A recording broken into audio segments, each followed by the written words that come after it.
खुलुमबाय रायजो राजा नोंथांमोन मोनसे खौरां बिजोङाव आं सासे मानसिनि भिडिअ नुनो मोनदों बा नैबे बिटिआर एकर्डनि दफानि सायाव माखासे बाथ्रा फोरमायदों बिथां थुलुंगा बर' बिथाङा मा फोरमायदों माखासे जि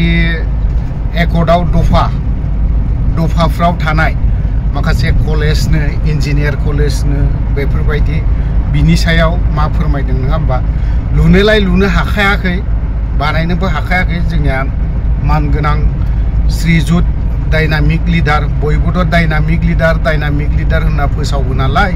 बुङो नालाय जायफ्रा सोरबा सोरबायाथ' बिनि माबा मोनसे बाथ्रा बुंबानो ओरैबायदि बोरैबा मोनखाङो दासिमबो मावनो जे हायाखै खामानि बिदि रोखा रोखा जे फोरमान जानो थांगासिनो दं आरो जालांबाय थादों मोनफा मोनफा दा बेफोरखौ नायोब्लाना बेफोरबायदि मानसिनो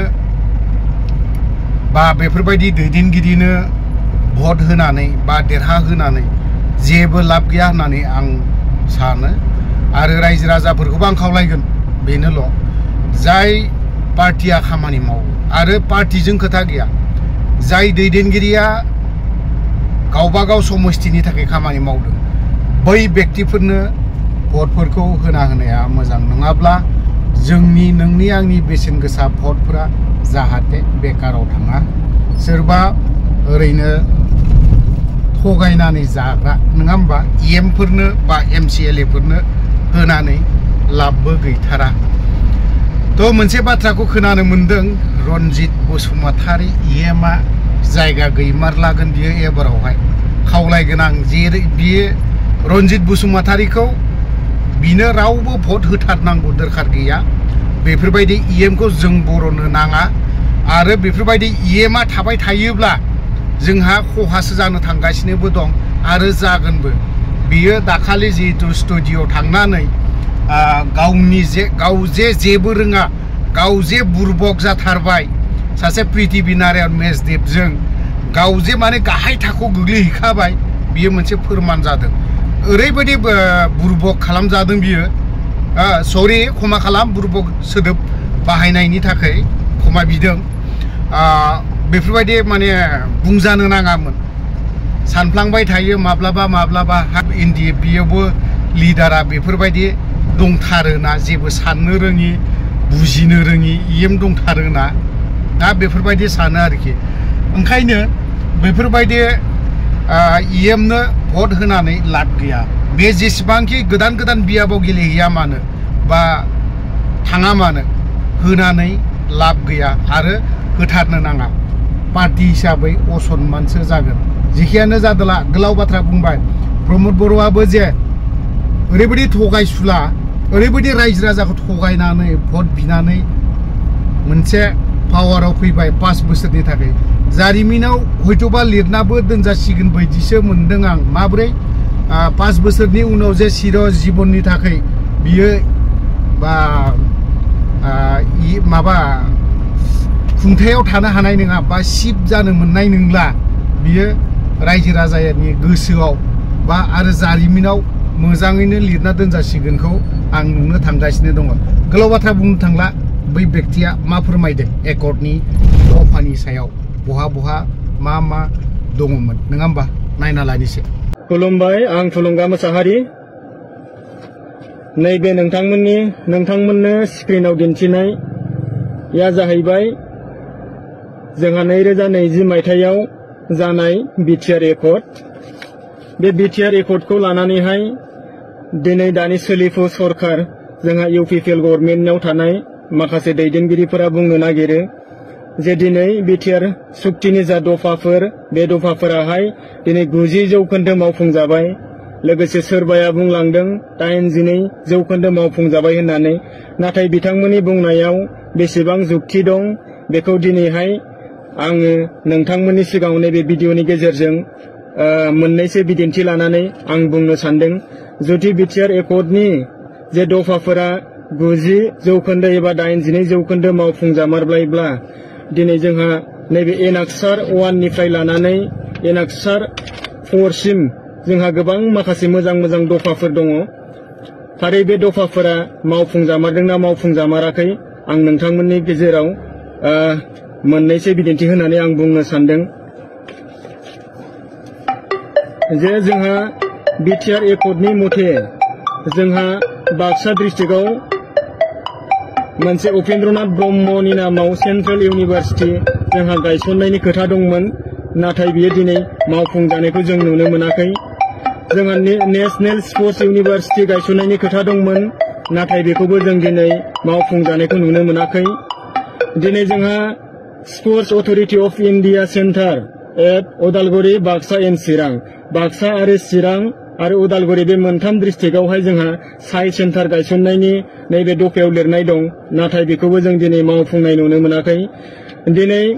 जोंहा दङ चिरां डिस्ट्रिक्टआवहाय रौमारियावहाय नेरिम north east regional institute of medical science at Rowmari. दिनै आं बेयाव बिनि खेथ्रआव बुंनो सानदों जे जोंहा दिनै चिरां डिस्ट्रिक्ट हिसाबै सानै एमपि दङ, राज्य सभानि सासे आरो लकसभानि सासे, आरो बेजों लोगोसे जोंहा सानै इएम दं आरो बेजों लोगोसे जोंहा सासे एमएलए दं। थारै बिथांमोनहा बे चिरां डिस्ट्रिक्टआव जेसेबां गोजौ गोजौ नेता थासेयावबो दिनै बे नेरिमखौहाय रौमारियाव लाबोनो हायैया बेयो जोबोद दुखुनांथाव बाथ्रा आरो साननो गोनां बाथ्रा। आरो बेजों लोगोसे दङ जोंहा Indira Gandhi national tribal university Bhairabkund उदालगुरियाव, दिनै बेखौबो जों दिनै मावफुंजानायखौ नुनो मोनाखै। दिनै जोंहा उदालगुरियाव एनआईटि गायसननायनि खोथा दंमोन, नेशनेल इन्स्टिट्यूट अफ टेक्न'लजि, बेखौबो दिनै जाय मावफुंजायैखौ जों नुनो मोनदों। आरो जोंहा बिटिसिनि एभ्रि डिस्ट्रिक्ट जोंहा एडिशनेल नवोदया विद्यालया गायसननायनि खोथा दंमोन, दिनै बेखौबो बिथांमोना मावफुंनो हायाखै। आरो बेजों लोगोसे जोंहा रौतायावहाय अर्गानिक इउनिभार्सिटि गायसननायनि खोथा दंमोन, नाथाय बिथांमोना बेखौबो मावफुंनो हायाखिसै। दिनै कुमारिकाटायाव भेटेनारि कलेज एन्ड हस्पिटाल, बेखौबो बिथांमोना मावफुंनो हायाखिसै। दिनै जोंहा institute of paramedical and nursing science, बेखौबो बिथांमोना मावफुंनो हायासै। आरो बेबायदिनो जोंहा बिटिएडि ओनसोलावहाय जोंहा मोनसे रेलवे कच फेक्टरि बानायनांगौ होननानै जोंना नैबे बिटिआरनि एकर्डनि दफायाव लिरनाय दङ, नाथाय जों मैया नुनो मोनबाय थादों जे जोंहा ससियेल मिडियायाव गोबां गोसारबाय थादों जे जोंहा भारतनि रेलवे मिनिस्टाराहाय मोनसे खोथा बुंदों जे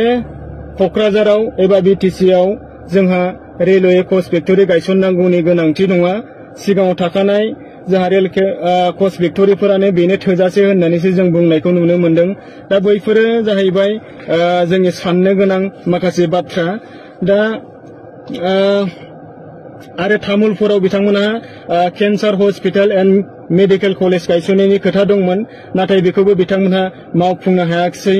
आरो बेजों लोगोसे जा मुम्बाइआवहाय बड'लेण्ड गेस्ट हाउस गायसननाय बिथांमोनहा खोथा होदोंमोन, नैबे दफायाव दंमोन, नाथाय बेखौबो बिथांमोनहा मावफुंनो हायासै। दिनै बेबायदिनो बिटिआर एकर्डआवहाय गोबांथार माखासे दफाफोरा मावफुंजायाखै। दा बिथांमोना थेवब्लाबो माखौ लानानै बा बबे मोनसे दफाखौ लानानै 90% मावफुंजाबाय होननानै बुंखो, बा बबे दफाखौ लानानै 92% मावफुंजाबाय होननानै बुंखो, दा बैफोरखौ जोङो साननो गोनां बाथ्रा। दा दिनै आं बेजोंनो मोनसे बाथ्रा बुंनो सानबावदों जे बिथांमोनहा बुंबाय थानो नागिरो जे मोनसे एकर्डनि दफाफोरखौ मावफुंनांगौआव माखासे गोबाव सम लायो होननानै, नाथाय आं बेखौ मोनसे बिदिन्थि होनो लुबैदों बिथांमोनखौहाय। जोंहा मानगोनां हाग्रामा महिलारि सारनि दैदेननायाव बिटिसि सुक्तियाहाय 2003 मायथाइयाव जादोंमोन, आरो बे सुक्तियाव जोंहा सिआइटि कलेज मोनसे जा दफायाव दिखांनानै लाबोदोंमोन, आरो बे दफा मथे जोंहा सिआइटि कलेजखौहाय मात्र 3 बोसोरनि गेजेरावनो एबा 2006 मायथाइयावनो गायसननाय जादोंमोन बा मावफुंनाय जादोंमोन। नाथाय बिथांमोननि दिनै सुक्तियाहाय बिटिआर सुक्तियाहाय दिनै 6 बोसोराव आगान सुरबाय, नाथाय बिथांमोनहा दफायाव थानाय मोनसेबो मोजां माखासे दफाफोरखौहाय दासिमबो मावफुंनो हायाखै। दा बेनिखायनो आङो गासै बिटिसिनि रायजो राजाजों लोगोसे गासै जोंनि बिटिसिनि साननो हनो गोरों, लेखा गोरों आंनिनो आंगो लोगो बिथांमोन फरायफुनाय बिथांमोन सेंग्रा सिख्लाफोरखौ आं खावलायनो सानो जे नोंथांमोनहाबो बिटिआर एकर्ड आरो बिटिसि एकर्डनि सोमोन्दै मोजाङै फरायनानै नाय आरो सोरनि रावा नंखाय आरो सोरनि रावा सैथो सोर थगायदों सोर थगायाखै नोंथांमोनहा बेखौबो स्टाडि खालामनो नाजा।